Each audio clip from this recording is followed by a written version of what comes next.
Deep, eerie laughter boomed in his ears, a sound so unearthly that he froze for a moment, an instinctual reaction, like a mouse that sees the shadow of an L.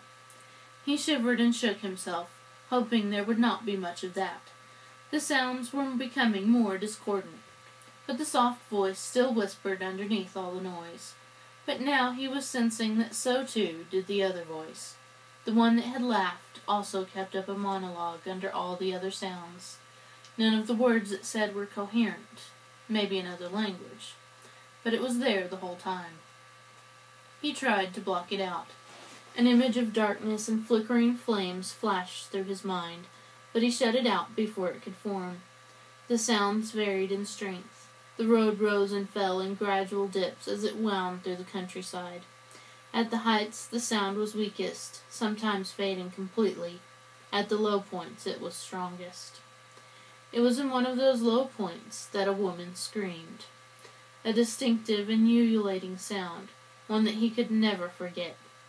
He froze in terror. It was impossible. She was dead.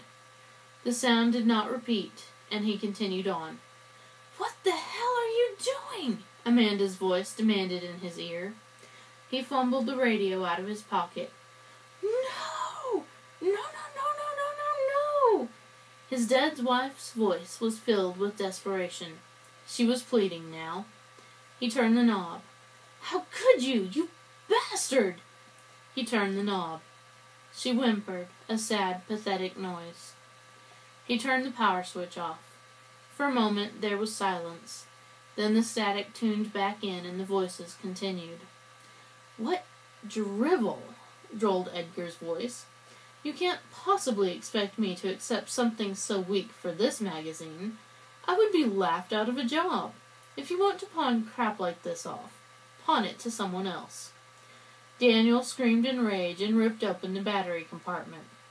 The double A's fell to the ground. Edgar's voice continued in a soft whisper. "Who's going to know, Mandy?" Impossible. He stared at the powerless radio as the sound continued to pour in through his headphones. He ripped them out. "Too late," whispered another voice in his ears, a cold, heartless voice. His own. Words from another time. He tossed the device away and began to run, but a ruthless laugh sounded in his ears.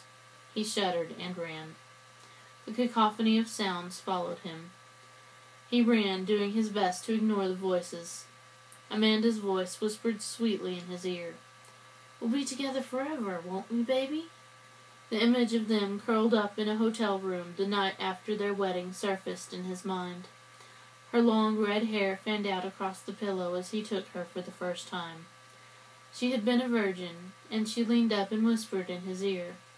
"We'll be together forever, won't we, baby?" "Fucking bitch," he panted as he reached another rise. The voices did not diminish.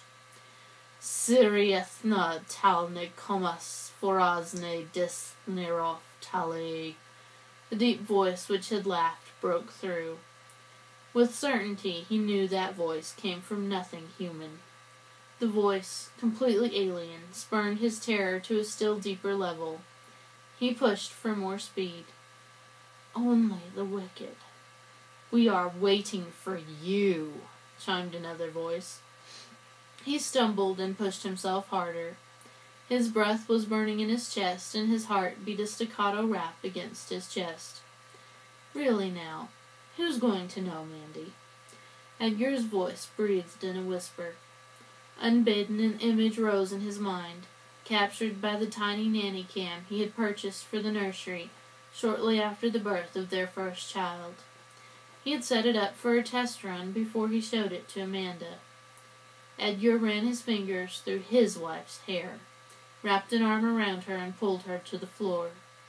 "Edgar, stop," she giggled. But he did not, and she did not make him. All thoughts of the story he might create were washed away in his terror. All he wanted was for the voices to stop. 2 to 5 miles, he reminded himself. This phenomena only lasts 2 to 5 miles. I can get out of here. How fast could he run? Surely he could get out in an hour. Wicked. The soft voice no longer held any allure. It was only one more thread in a nightmare. Daniel, whispered Amanda's voice in his ear. It was her playful, come-hither voice, always coupled with a sultry smile.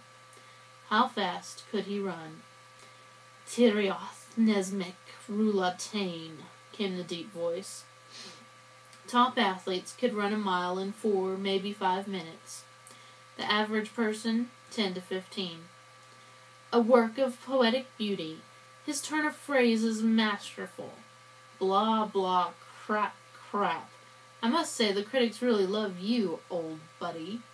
The feel of wood in his hand, and a sickening thud. Edgar was screaming. His lungs felt like they might burst, but there was no way he would stop. Only 2 to 5 miles. He could be through it in less than half an hour. No, Daniel, don't! Amanda's voice. Half an hour. Could he stand that much of this torture? It felt like his brain might explode, but he had survived with the memories for this long. Once he was through this stretch of road, he could lock them all away again.